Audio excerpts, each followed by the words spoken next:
क्या आप कलकत्ते के विष्णुपुर में रखा दलमादल नामक तोप के बारे में जानते हैं? यह ऐसा तोप है जिसके बारे में कहा जाता है कि इसे स्वयं भगवान मदन मोहन जी लेकर आए थे और अपने भक्तों के प्राणों की रक्षा की थी। भगवान की करुणा एवं हरि नाम संकीर्तन की महिमा को दर्शाने वाली तथा भक्ति को बढ़ाने वाली यह कथा अवश्य ही श्रवणीय है। इसे जरूर सुने। यह सत्य कथा गीता प्रेस की गीता सेवा ऐप से प्रकाशित मासिक पत्र का गीत गोविंद नवंबर 2022 से लिया गया है। इस सत्य कथा को परम श्रद्धेय श्री जयदयाल गोविंदका जी बता रहे हैं। सन 1712 ईस्वी की मल राज्य की यह सच्ची घटना है। उस समय मल राज्य की राजधानी पश्चिम बंगाल का विष्णुपुर था और गोपाल सिंह वहां के राजा थे। राजा गोपाल सिंह के वंश में मदन मोहन जी की पूजा होती थी और वे परम वैष्णव थे। वे दिन रात केवल भगवान नाम का जप किया करते थे। वे राज कार्य से थोड़ा उदासीन से रहते और भक्तों के साथ धर्म चर्चा करते और वैष्णव ग्रंथ पढ़ते रहते। एक बार राजा ने यह आदेश दिया कि राजधानी विष्णुपुर के प्रत्येक व्यक्ति को प्रतिदिन कम से कम एक बार भगवान के नाम का माला अवश्य जपना होगा। राजा गोपाल सिंह जी का यह आदेश वस्तुतः बहुत अच्छा था, क्योंकि सच्चा हितैषी बंधु वही होता है जो किसी भी प्रकार अपने जन को भगवान में लगा दे। परंतु कुछ लोग इससे नाराज हो गए और वे इसे गोपाल सिंह की बेगार कहने लगे। जी हाँ, यह प्रचलित कहावत गोपाल सिंह की बेगार यहीं से आया है। इधर मराठा सेनापति भास्कर पंडित बहुत दिनों से मल राज्य पर आक्रमण करने का अवसर देख रहे थे, परंतु मल सैनिकों की शक्ति और युद्ध कौशल देखकर उन्हें आक्रमण करने का साहस नहीं होता था। किंतु राजा गोपाल सिंह को राज्य संचालन में उदासीन सुनकर उसने बड़ी भारी सेना लेकर मल राज्य पर चढ़ाई कर दी। मराठा सैनिक मुर्शिदाबाद, ढाका और मल राज्य के अनेक गांवों को लूटते हुए वे राजधानी विष्णुपुर के पास मुंडमाला घाट पर आकर डट गई। मल राज्य के राजा और उनके सेनापतियों को मराठों की इस चढ़ाई का कुछ भी पता न चला। उस ओर किसी का ध्यान भी न था। मुंडमाला घाट पर एक दुर्ग था जिस पर बहुत सी तोपें सजाई हुई थी।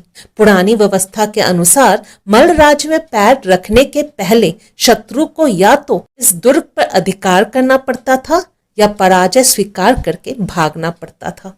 पर उस समय दुर्ग में सैनिकों में से कोई नहीं था, अतः मराठा सैनिक आगे बढ़ने लगे। तभी दुर्ग के कुछ तोप चालकों ने उन्हें देख लिया और तोपे बंदूकें चलाना शुरू कर दिया।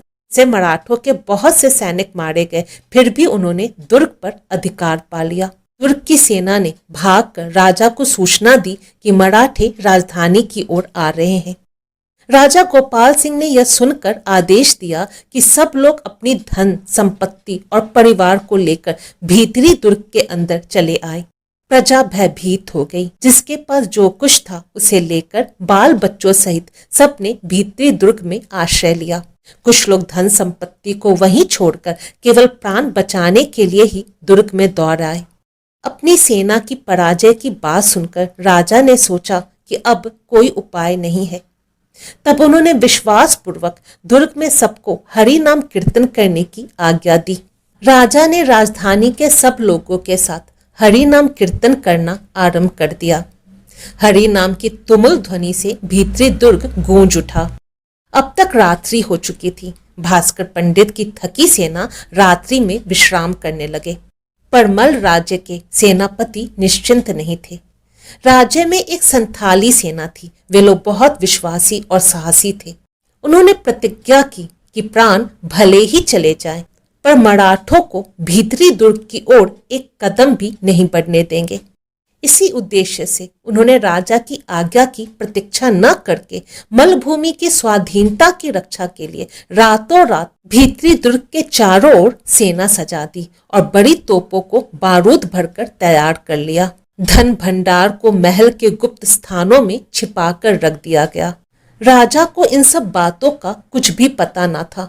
वे तो दुर्ग में प्रजा के साथ मिलकर जोरों से केवल हरि नाम संकीर्तन कर रहे थे।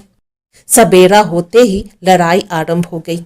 अंदरूनी दुर्ग पर विजय पाने के लिए पहले दुर्ग के बाहर बने बड़े बड़े खाई जो बड़े बड़े तालाबों के जल से प्रवाहित रहती थी पार करना था। मराठे सैनिक उस खाई को पार करने लगे। मल सैनिकों ने मराठों को खाई पार करते देखा तो उन पर तोपें बंदूकें चलाने शुरू कर दी। इधर राजा गोपाल सिंह इस समय भी दुर्ग के भीतर हरि नाम कीर्तन कर रहे थे। सब लोग आतुर थे और बड़ी करुणा से तन्मय होकर भगवान का पवित्र नाम कीर्तन कर रहे थे। तोप बंदूकों की आवाजें वे सुन तो रहे थे, पर युद्ध का क्या परिणाम हो रहा है इसका उन्हें कुछ भी पता न था। वहां सच्ची आर्त भक्ति का मानो मूर्तिमान प्रवाह बह रहा था। सामुदायिक सच्ची पुकार का शुभ परिणाम हुआ। सहज दयालु भगवान का करुणा समुद्र उमड़ा और उनका कार्य आरंभ हुआ। इधर मराठा सैनिक खाई पार कर गए। वे खाई पार करके विश्राम करने जंगल में चले गए। मल सेना भी समय पाकर तोपों में बारूद भरने लगे। तभी अचानक आश्चर्यचकित होकर मल सैनिकों ने देखा कि एक घुड़सवार राजप्रसाद से निकलकर बड़े जोर से दुर्ग की ओर घोड़ा दौड़ाता आ रहा है। घोड़े के खुर की धूल चारों ओर उड़ रही है और वह घुड़सवार इतने वेग से चला आ रहा है कि वह कौन है यह भी अच्छी तरह से दिखलाई नहीं पड़ता। सहसा दल मादल तोपें गरजने लगी और थोड़ी ही देर बाद देखा गया कि जंगल में जहां मराठे विश्राम कर रहे थे वहां दल मादल तोपों के गोले वर्षा की असंख्य बूंदों की भांति पड़ रहे हैं। देखते देखते मराठा सेना आधी समाप्त हो गई। कोई उपाय ना देखकर मराठा सेनापति ने पराजय स्वीकार कर ली। कहते हैं कि दल और मादल नामक दोनों तोपों को एक बहुत बड़े घोड़े पर बांधकर भगवान मदन मोहन जी स्वयं घोड़े पर सवार होकर किले से बाहर निकले थे। उनके तोपों के गोले से बहुत सी शत्रु सेना मारी गई और बची हुई सेना भाग गई। उसके बाद घोड़े सहित भगवान किले में लौट आए और तोपों को लाल बांध नामक तालाब पर उतार कर स्वयं अपने मंदिर में प्रवेश कर गए। शत्रु सेनापति को बड़ा आश्चर्य हुआ और उन्होंने सोचा कि ना जाने इनके पास ऐसे कितने घुड़सवार होंगे, जबकि इस एक ही घुड़सवार ने हमारी सेना को परास्त कर दिया।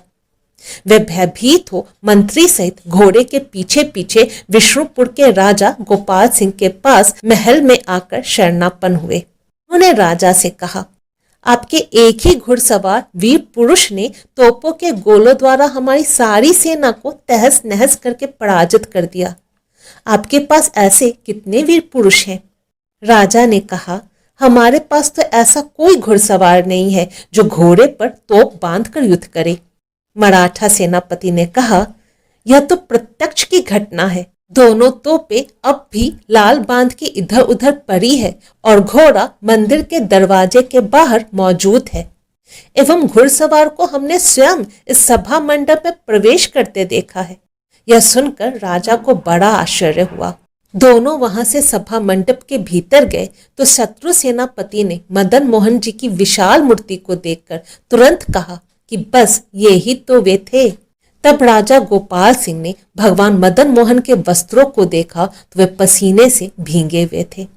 उन दोनों तोपों में से एक तोप लाल बांध तालाब के कच्चे परकोटे के बाहर पासी पड़ी हुई अभी भी मौजूद है और सुना जाता है कि दूसरी तालाब के कीचड़ में धंस गई है।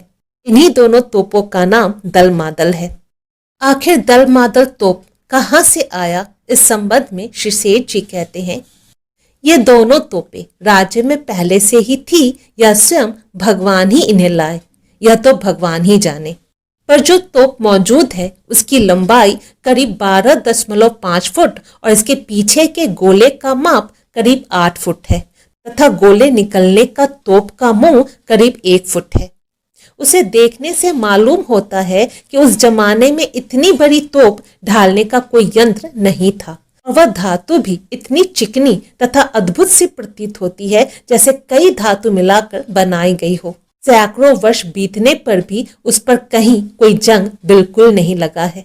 यह भी आश्चर्य होता है कि इतनी बड़ी बड़ी 2 तोपें एक घोड़े पर लादना और उनका चलाना कैसे संभव हुआ। इसी से यह अनुमान होता है कि यह तोपें स्वयं भगवान के द्वारा ही लाई हुई है। भगवान के लिए सभी कुछ संभव है, वे असंभव को भी संभव कर सकते हैं। वास्तव में क्या बात है सो तो भगवान ही जाने। सुना जाता है कि राजा गोपाल सिंह जी जिन मदन मोहन जी की पूजा करते थे वे ही कलकत्ते के बाग बाजार में श्री मदन मोहन जी के मंदिर में विराजित हैं। दल मादल तोपों की फोटो को आप गूगल पर सर्च करके भी देख सकते हैं।